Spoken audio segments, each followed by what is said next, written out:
আরবদের মধ্যে শ্রেষ্ঠ গোত্র হলো কুরাইশ।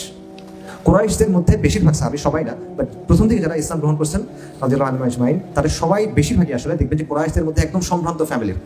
সম্ভ্রান্ত মানে কি? তারা সমাজের মধ্যে সম্মান পায়, রাস্তা দিয়ে হাঁটলে মানুষ সালাম, মানে তারা এই করে আর কি, সম্মান করে, সুন্দর করে কথা বলে, তাজিম করে। এখন যখন তারা ইসলাম গ্রহণ করলেন, রাতারাতি এটা চেঞ্জ হয়ে গেল। যারা আগে সম্মান করতো তারা এখন ঘৃণার চোখে তাকায়, যারা আগে অনেক পাত্তাইতো তারা এখন তাচ্ছিল্য করে। এটা কিন্তু একটা সম্মানী মানুষের জন্য অন্য অনেক কিছু চেয়ে বেশি কষ্টকর। এই অপমানটা তাদের সহ্য করতে হয়েছে। এবং এইটা চিন্তা করে যে এই অপমানের কথা চিন্তা করে আমরা নিজেরা কত কিছু এড়াই যাই। সাহাবারা যে অবস্থায় দিনটা আঁকড়ে ধরছেন, ওই অবস্থায় পড়লে আমরা কি করতাম এটা চিন্তা করেন। মানুষ এটা বলবে, ফ্যামিলি এটা বলবে, লোকজন এটা বলবে, সরকার এটা বলবে, অমুক এটা বলবে, তমুক এটা বলবে, এইসব চিন্তা করতে কিন্তু আমরা দিনের অনেক কিছু ছেড়ে দিই। এটা গেল, এটা কিন্তু প্রথম, এখনো শেষ হয়নি ওনারা কি করছে। এরপর দেখেন যে প্রথমে হলো ওনাদেরকে মানে অসম্মান করা শুরু করলো, হাসি তামাশা করা শুরু করলো, গালাগালি করা শুরু করলো, মারা শুরু করলো।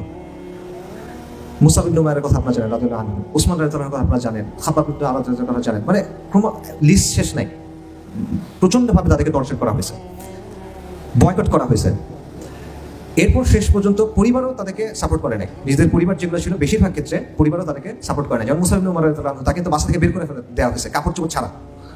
যেই মানুষের কাপড় আসতো ইয়েমেন থেকে, তার পারফিউম আসতো আরেক জায়গা থেকে, সেই মানুষ বাসা থেকে বের হয়ে গেছে, ভিখারির মতো অবস্থা। এরকম হয়েছে। তাও শেষ হয় নাই, রিফিউজি হইতে হয়েছে। আবিসিনিয়ায় গেছে, মদিনাতে গেছে, দুনিয়াবি বিচারে রিফিউজি, কিছু নাই।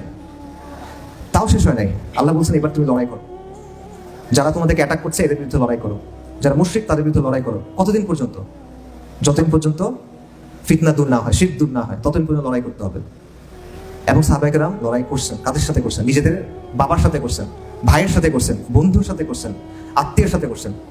তারা যতটা স্যাক্রিফাইস করা যায় পুরা স্যাক্রিফাইসটা করছেন। আল্লাহ দেখে নিয়েছেন তারা কি কি দিতে পারেন, সব তারা দিচ্ছেন। এটা দেওয়ার পর আল্লাহ তাদেরকে বিজয় দিচ্ছেন। যারা একসময় ছিল ভিখারি, যারা একসময় রিফিউজি হয়ে যেতে হয়েছে, কিছুদিন পর তারা পৃথিবীর নানা জায়গায় এই হয়ে গেছেন। গভর্নর হয়েছেন একজন কেউ, আমির হয়েছেন একজন কেউ। এবং আপনারা জানেন যে কিভাবে ইসলামী সাম্রাজ্য, কিভাবে সভ্যতা যেটাই বলেন, কিভাবে কত দ্রুত ছড়ায় পড়ছে অর্ধেক পৃথিবীতে ওমর রাদিয়াল্লাহু আনহুর সময়। সো এটা হলো সাফল্যের কথা। সাফল্যের পেছনে কিন্তু এই ব্যাপারগুলো আছে। সো এই জায়গা থেকে আমাদের চিন্তা করতে হবে যে এটার প্রস্তুতি আমাদের কাছে আছে কিনা, এই জিনিসপত্রগুলোর প্রস্তুতি আমাদের কাছে আছে কিনা। এটা কঠিন একটা পথ, এটার প্রস্তুতি আমাদের আছে কিনা। এবং এটা একটা কমন প্যাটার্ন।